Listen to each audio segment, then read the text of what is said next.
Hello, everyone, and welcome to the post-race discussion. We are the F1 Roundtable. With me, I have Lester DeMello and Man Kothari today. Let's start with what happened in the race today. Starting with the race winner, Lewis Hamilton.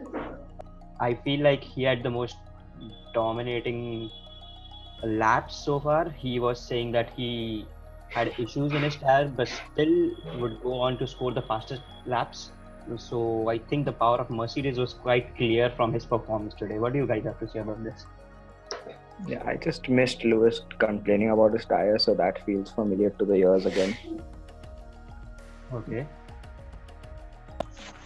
Also, yeah, Like it was- just mega race. It was utter But- dominance from Lewis. So led every lap, the fastest lap. So Yep, pretty much made sense though. He was 40 seconds ahead at one point Yes. when Verstappen pitted. I mean, still, if he hadn't pitted at the end, he would have been 20 seconds ahead anyway. But he wanted fastest lap too, so Coming down to the next, the second position, that's Max Verstappen. The Red Bull performance has been slightly different compared to the recent races, except like Max's performance. Definitely, he's been consistent with his aggressive pushing strategies, I guess. But we can see the same thing on Alex Albon.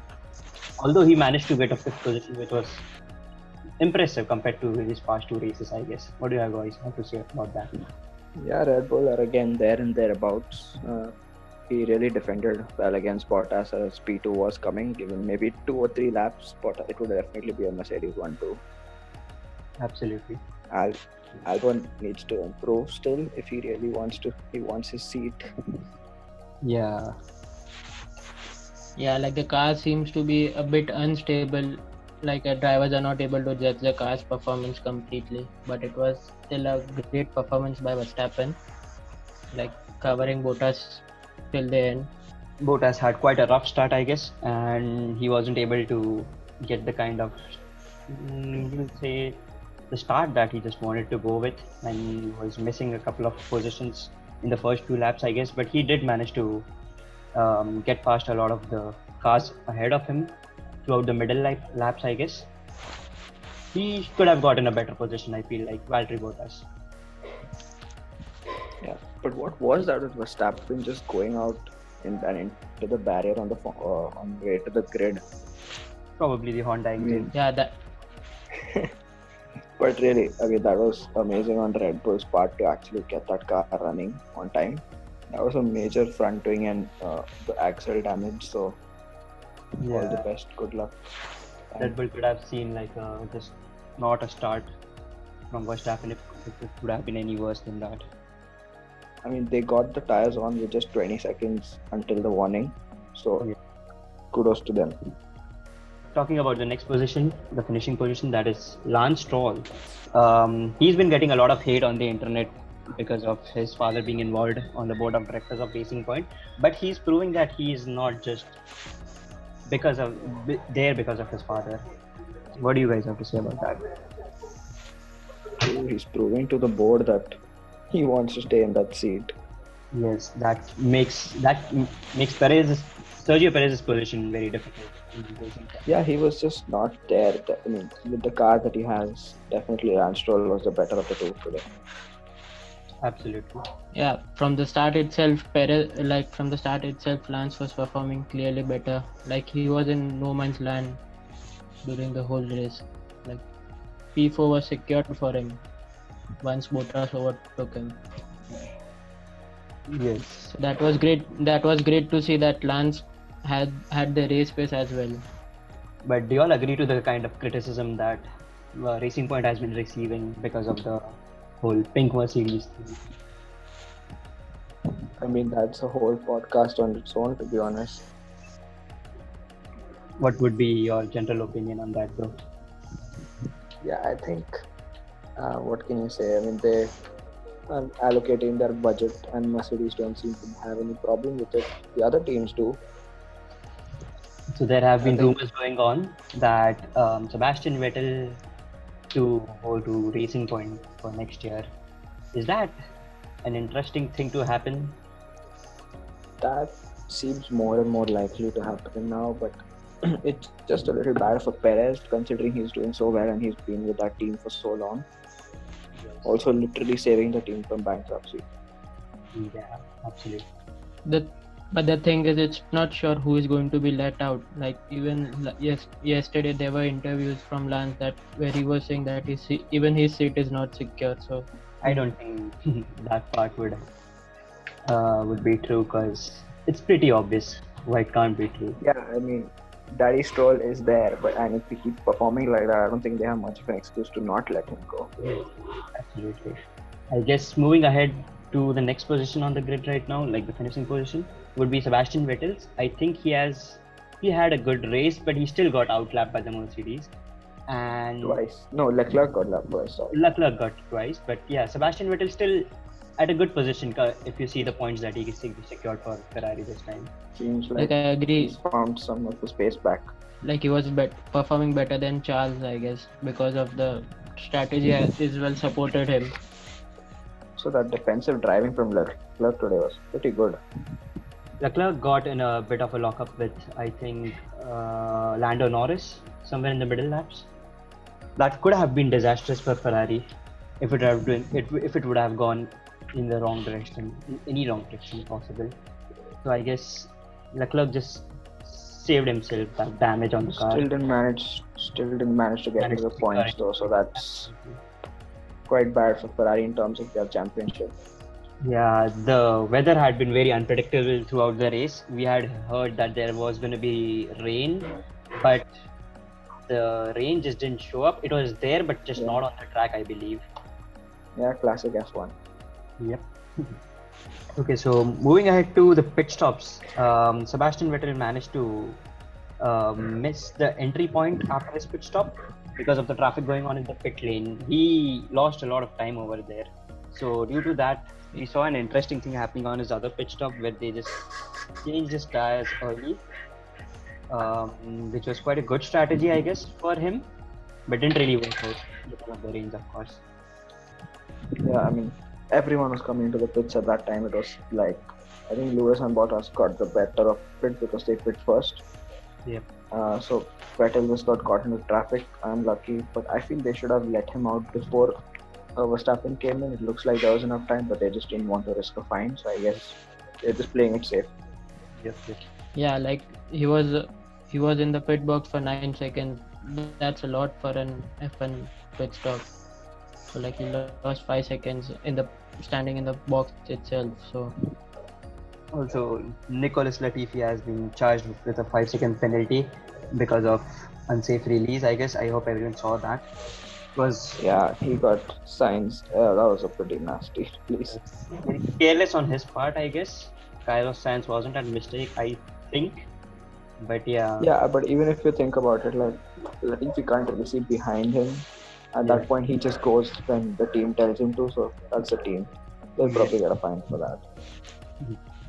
Pit stops are pretty much apart from the time penalty as well. Yeah, talking about pit stops, Haas and their pit at the first lap after the formation lap. Yeah. That was a really good gamble for them. Worked out really well in their favor. Yes. Yeah, like because of that, Magnussen was able to score a point. Yeah, they were P3 and P4 after the first 2 laps. Yes. The initial laps, I was shocked to see Haas cars at the top. Kvyat was talking on the radio that maybe he should go slicks, but then the team denied it. Maybe they should have listened to him. And we know over here the overtaking is difficult and track position is very vital. So Haas proved that today itself. Haas were in total luck over here on this track today. They could have got points on both the cars, I guess, but it's nice that they scored something, at least one of them. They're pretty proud of it. Yeah, I mean, considering their pace anyway this year, a 9th would be pretty happy for them. And Grosjean's just Grosjean. I don't have anything to say about him. Grosjean could have definitely gotten more out of this car, I guess. But luck isn't with him, I guess, so far. I expected Lando Norris to be in points because he's been. He had quite a 2 races. He had quite a shocker of a race. McLaren didn't have the best of the strategies this time, I guess, and they could have performed much better and been in the points, but only could get Carlos Sainz over there. So the fight for the P7 was a bit fun to watch today. In like middle of the race, because there were like 3 midfield teams fighting for it. Yep. Yeah, Ricardo, Perez, and Vettel are the midfield team. I've seen very different fights today. The ones I never thought would be fighting for a specific positions, because Ferrari has been shifted at the back of the grid for some reason. I'm not sure about they're a midfield team now. We can just say it. Just hard to hear that. Daniel Ricciardo had pretty much of a normal race. He didn't have anything going on, so it was pretty good for him as well. 8th place, not bad for Renault. Yeah, on this track I didn't expect a lot of overtaking, but yeah, some cars still managed to do it quite smoothly. There wasn't much of an interaction between a lot of the cars. It was good because we did not see a lot of DNFs except for Gasly's, which was because of some heat issues in his engine. We saw the full burning. I guess he's the new Daniel Ricciardo this year. Oh boy. Yeah, I guess the PU problem carried out from Saturday itself. AlphaTauri had been having this issue since qualifying. Yeah, again, as I said, also talking about Kvyat and AlphaTauri, they really should have listened to Kvyat on the formation lap. He could have finished much better considering he has better pace than the Haas. Yeah, the chief strategist at AlphaTauri is going to have to answer a lot of questions, I believe. Again, it was a gamble, but had they listened to their driver, it would have been beneficial for them. Definitely, at least. He could be looking at probably 7th or 8th finish. Also, Esteban Ocon, he didn't have much good of a race compared to the last two, I guess. Yeah, we didn't even really see him at all. Yeah, exactly. I didn't see him in any of the battles overtaking as such, because the gap between him and the one ahead of him was just a lot for him to overtake anyone, I guess. Which could have been different, so Renault should probably go for another strategy next time.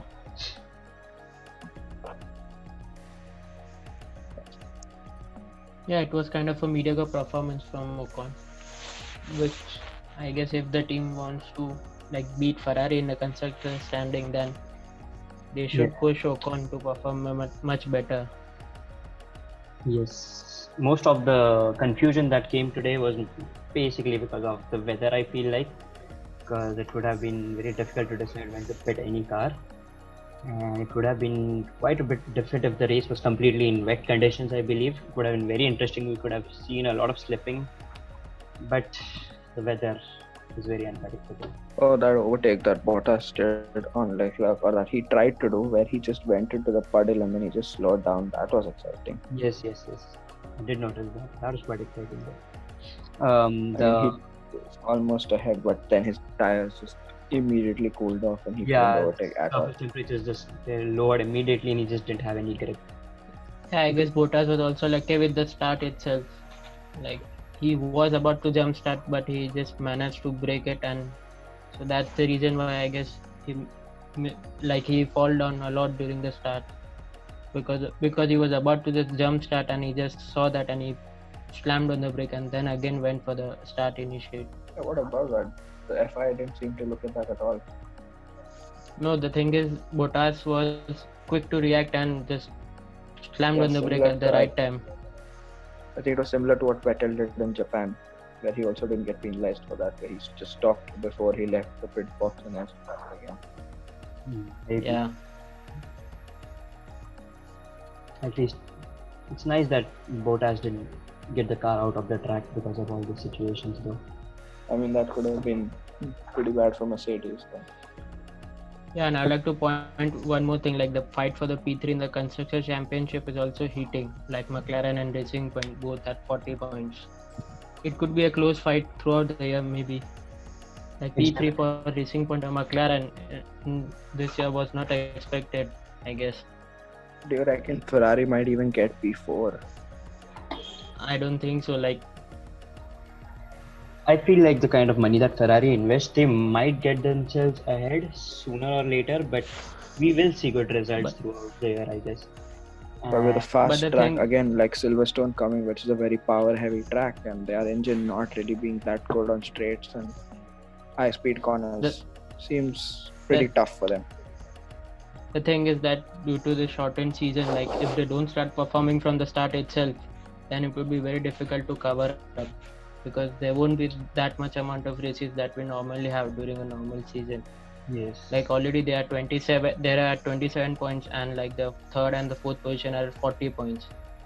And like like we have a Ferrari like that is not scoring. Like we have a single Ferrari that only scores points. So, and the double DNF during the last race was also difficult, I guess. Yes, Ferrari is gonna have a tough year at least. They already had a tough year already so far in the past 2 races. We hope that similar things don't happen, because it would have been really nice to see a great fight between those 3 teams. Like, let's just not involve Mercedes in this fight, because I think they're clearly going to be winning this year. So the fight between those 3 should be continuing. Racing Point, McLaren, and Ferrari, I guess, would be really nice to watch throughout the year. In qualifying, Racing Point is like pretty equal to Red Bull, but Max Verstappen is just really good in the race. Yeah, Alexander Albon just isn't able to match his performance for some reason. So it's not really going to be a fight for number 1, because it's just Mercedes. Absolutely. And Red Bull is pretty Like much they are- P2 as well. Like Merck has already covered the first position. Like they are at 121 points. That goes to show their dominance on the field itself. Yes. And Verstappen is fast, and he'll definitely be P2, I feel. Or maybe he may take the fight to P2 to Bottas, probably. But in terms of the constructors, McLaren and Racing Point, both 40 points. They're really close. And Yeah. with just one good driver, Albon needs to step up his game if they really want P2. Yes.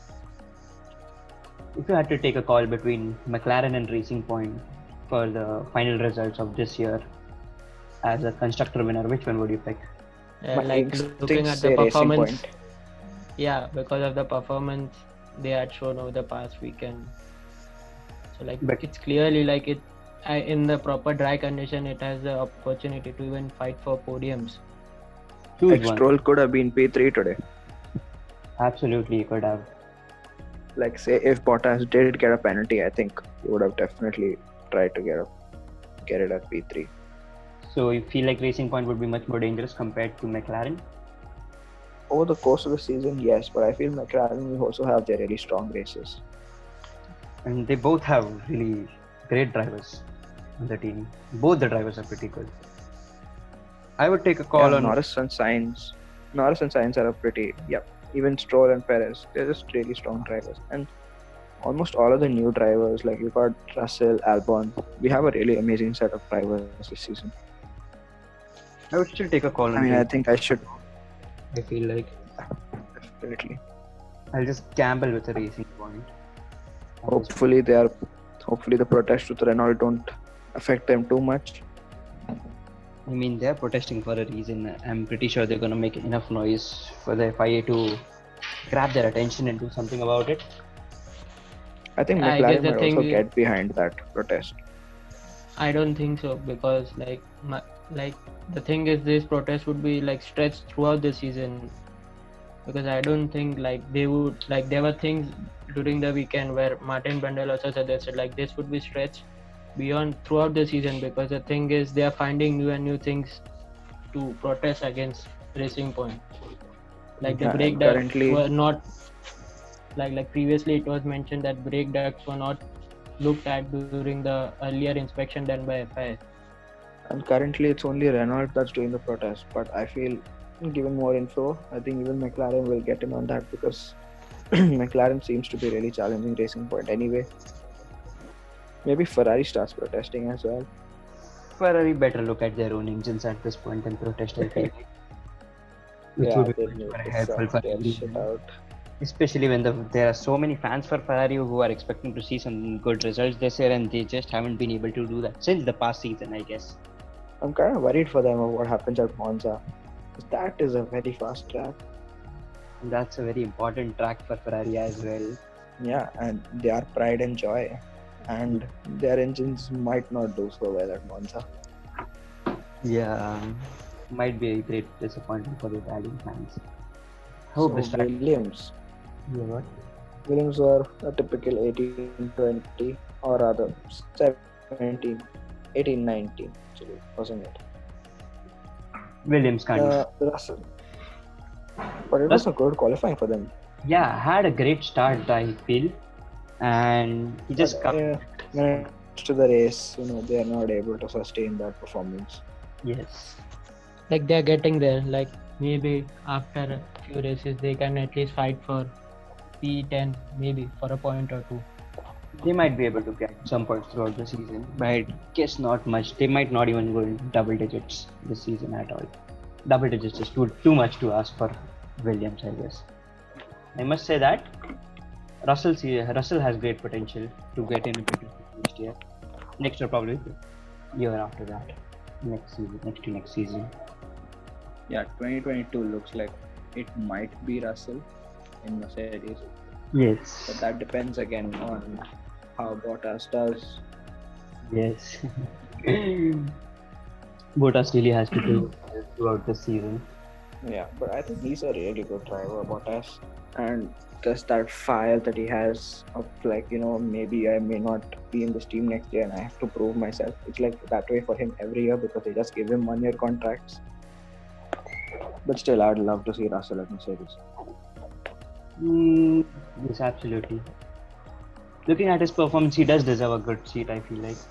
Yeah, like he's outperforming the car itself at Williams also. Yeah. He's making the most out of that car, at least. So we can expect the same thing to do on a better performing car. Okay, I think that's enough for the post-race discussion, I guess. And we'll see everyone at the next race.